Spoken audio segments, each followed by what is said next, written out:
नमस्कार दोस्तों, मैं सुनील कुमार। आइए आज हम देखते हैं कक्षा 10 के प्रथम पाली में हुए विज्ञान विषय के ऑब्जेक्टिव प्रश्नों को। जो ये हमारा सेट है आइए अब हम शुरू करते हैं 1 नंबर प्रश्न से।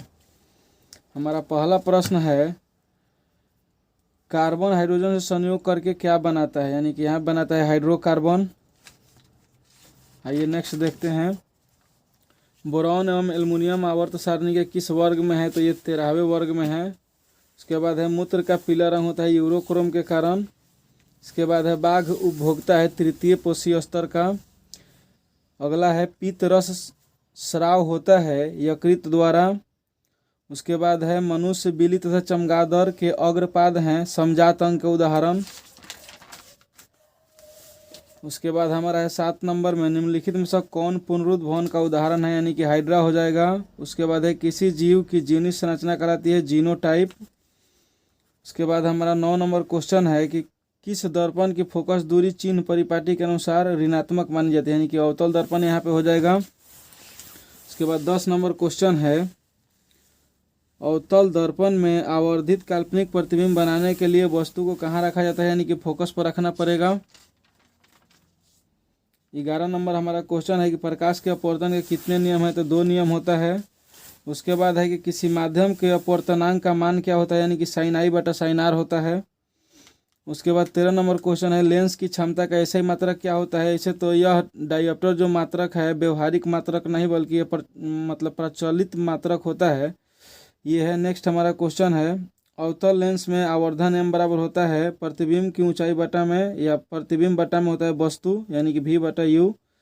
नेक्स्ट अब हम देखते हैं, हीरा का अपवर्तनांक होता है 2.42। उसके बाद एक प्रिज्म में कितने सतह होते हैं, यानी कि 5 सतह होते हैं। निम्नलिखित में किससे रंध्र के छिद्र घिरे रहते हैं, तो ये हमारा हो जाएगा गॉड कोशिका सेल। 18 नंबर क्वेश्चन है कि कौन सी गैस श्वसन क्रिया में मुक्त होती है, यानी कि बाहर निकलती है CO2। निम्न में से किस रंग की प्रकाश किरण प्रकाश संश्लेषण के लिए सबसे ज़्यादा प्रभावी है, यानी कि इसका लाल रंग हो जाएगा, क्योंकि लाल प्रकाश में ही प्रकाश संश्लेषण क्रिया अधिक होती है, जबकि हरा में नहीं होता है। 20 नंबर है, ग्लूकोज के पूर्ण ऑक्सीकरण से मुक्त होता है, यानी कि CO2 भी बाहर निकलता है, ऊर्जा भी निकलता है और जल भी, यानी कि ये सभी हो जाएगा। कोशिका झिल्ली किस प्रकार की झिल्ली है, यह होता है अर्धपारगम्य झिल्ली। ATP का फुल फॉर्म होता है एडिनोसिन ट्राइफॉस्फेट। स्टार्च की उपस्थिति की जांच के लिए किस विलयन का उपयोग किया जाता है, ये हो जाता है हमारा आयोडीन वाले विलयन का जांच किया जाता है।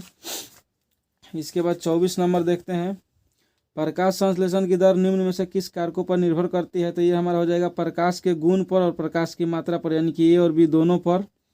निम्नलिखित में से किस लेंस को अपसारी लेंस कहते हैं, यानी कि अवतल लेंस को। 26 है, दृश्य प्रकाश में किस वर्ण का तरंगदैर्ध्य अधिकतम होता है, तो ये हो जाएगा लाल रंग का। 27 है, प्रतिरोध का मान बढ़ाने के लिए प्रतिरोधक को जोड़ा जाना चाहिए, यानी कि ये हो जाएगा, इनमें से कोई नहीं ऑप्शन होगा, क्योंकि श्रेणी क्रम में जोड़ने पर अधिक होता है, वो ऑप्शन में ही नहीं है। नेक्स्ट है, किस उपकरण में धन यानी प्लस और ऋण माइनस का चिन्ह नहीं होता है, तो यह कुंडली में होता है, यानी कि वोल्ट मीटर, एमीटर और विद्युत सेल में तो प्लस माइनस का चिन्ह दिखाया जाता है।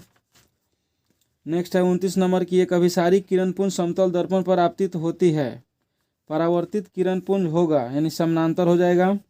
उसके बाद है 30 में कि चुंबकीय फ्लक्स का ऐसा मात्रक होता है वेबर। उसके बाद 31 में है कि 1 एमीटर के 0 तथा 2 अंकों के बीच 20 विभाग है, एमीटर का अल्पतमान क्या होगा, यानी कि ये हो जाएगा 0.1 A।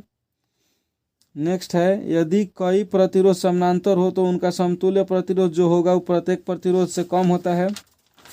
33 देखते हैं, फल को पकाने वाला हार्मोन हमारा एथिलीन होता है। गोबर छाता है एक मृत जीवी। उसके बाद है, ओजोन का आणविक सूत्र होता है O3। कवक में पोषण की कौन सी विधि है, तो यह होता है मृत जीवी, क्योंकि कवक मृत जीवों से ही अपना पोषण प्राप्त करता है। पारिस्थितिक तंत्र में ऊर्जा का प्रवाह होता है हमेशा एक दिशीय। मानव हृदय में कितने कोष्ठ पाए जाते हैं, तो 4 कोष्ठ पाए जाते हैं। इसके बाद है 39 में, विकासीय दृष्टिकोण से हमारी किससे अधिक समानता होती है, तो चिंपैंजी को माना जाता है कि ये हमारे पूर्वज थे, जिनसे हम लोगों का शकल सूरत अधिक मिलता जुलता है। नेक्स्ट है 40 में कि दूध से दही बनने के लिए निम्नलिखित में से कौन सी अभिक्रिया होती है, तो किण्वन की क्रिया होती है। उसके बाद है कि अभिक्रिया जिसमें आयनों का आदान प्रदान होता है, यानी कि हो जाएगा द्विविस्थापन अभिक्रिया, जिसमें धन आयन जो होता है अपना इलेक्ट्रॉन का त्याग करता है और ऋण आयन इलेक्ट्रॉन को ग्रहण करता है। आगे अब हम देखते हैं कि निम्नलिखित में कौन सा समीकरण संतुलित नहीं है, यानी कि अगर हम इसको देखें तो अभिक्रिया में बाएं तरफ हमारा हाइड्रोजन की संख्या 4, ऑक्सीजन की संख्या 2 है, जबकि दाएं तरफ देखेंगे तो हाइड्रोजन की तो संख्या 4 है लेकिन ऑक्सीजन की संख्या 2 ही है, इसलिए यह असंतुलित रासायनिक समीकरण हो जाएगा। नेक्स्ट देखते हैं कि किसी भी उदासीन विलयन का पीएच मान होता है, यानी कि 7 होता है, 7 से कम होगा तो अम्लीय हो जाएगा और 7 से अधिक होगा तो क्षारीय हो जाएगा। नेक्स्ट है कि निम्नलिखित में से प्राकृतिक सूचक कौन सा, यानी कि हल्दी है जो प्राकृतिक सूचक है, यानी प्राकृतिक में मिलता है। धोबिया सोडा का रासायनिक सूत्र होता है Na2CO3 × 10H2O। उसके बाद नेक्स्ट है निम्नलिखित में कौन विजातीय यौगिक है, यानी प्लास्टर ऑफ पेरिस जो होता है विजातीय होता है। खड़िया, चूना पत्थर और संगमरमर एक प्रकार का होता है। सबसे कठोर पदार्थ कौन सा है, तो ये हमारा हीरा होता है। नेक्स्ट है कि निम्नलिखित में से कौन सा आयन लाल लिटमस पत्र को नीला कर देता है, तो वह क्षार होता है और क्षार हमारा जो होता है OH प्रदान करता है। पोटेशियम की परमाणु संख्या 19, इसकी संयोजकता 1 हो जाएगी। आइए अब नेक्स्ट देखते हैं, यहाँ पे हमारा है एल्केन का सूत्र जो होता है CnH2n+2। उसके बाद हमारा नेक्स्ट है फ्लोरीन की परमाणु संख्या 9 होता है। नेक्स्ट 52 नंबर क्वेश्चन है, कोई विलयन लाल लिटमस को नीला कर देता है, इस विलयन का पीएच मान हो जाएगा 7 से अधिक, क्योंकि लाल लिटमस पत्र को नीला करता है क्षार और क्षार का पीएच मान 7 से अधिक ही होता है। ऑक्सीजन का परमाणु भार होता है 16, यानी परमाणु भार या परमाणु द्रव्यमान आप कह सकते हैं। बॉक्साइट निम्नलिखित में से किस धातु का अयस्क है, तो वह एल्युमिनियम का हो जाएगा। धातुओं की क्रियाशीलता यदि हम देखें तो यहाँ पे हमारा हो जाएगा सबसे अधिक क्रियाशील इस जो दिया गया है इसमें सोडियम, उससे कम मैग्नीशियम, उससे कम जिंक और उससे कम कॉपर होगा। इसके बाद है कि Fe2O3+2Al अभिक्रिया का चिन्ह। उसके बाद है Al2O3+2Fe निम्नलिखित में से किस प्रकार की अभिक्रिया है, यानी यह है अगर आप देखें तो विस्थापन अभिक्रिया है। नेक्स्ट अब हम देखते हैं निम्नलिखित में से कौन ऊर्जा का अनवीकरणीय स्रोत है, यानी कि पेट्रोलियम हमारा अनवीकरणीय स्रोत है। जीवाश्म ईंधन की ऊर्जा का वास्तविक स्रोत सूर्य है, क्योंकि सूर्य से ही सभी जीवों को ऊर्जा प्राप्त होती है। नेक्स्ट है कि जो दहन कर ऊष्मा उत्पन्न करते हैं उन्हें ईंधन कहा जाता है, यानी कि सभी जलने वाले पदार्थ ईंधन ही होते हैं। नेक्स्ट है यूरो 2 का संबंध है वायु प्रदूषण से, यानी कि वायु प्रदूषण को कम करने के लिए बैठक की गई थी। नेक्स्ट है कि श्वेत प्रकाश में वर्ण विक्षेपण उत्पन्न करता है, यानी कि प्रिज्म है जो श्वेत प्रकाश से वर्ण विक्षेपण उत्पन्न करता है। आइए नेक्स्ट देखते हैं, सौर ऊर्जा को सीधे विद्युत में बदलने वाली युक्ति को कहते हैं सौर सेल, यानी कि सोलर प्लेट जो लगाया जाता है उससे सीधे सौर ऊर्जा को विद्युत ऊर्जा में बदला जाता है।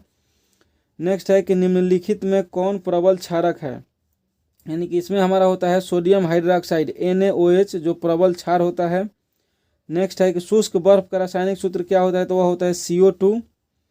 और नेक्स्ट है CaOCl2 का प्रचलित या साधारण नाम क्या है, तो इसको कहते हैं व्यंजक चूर्ण।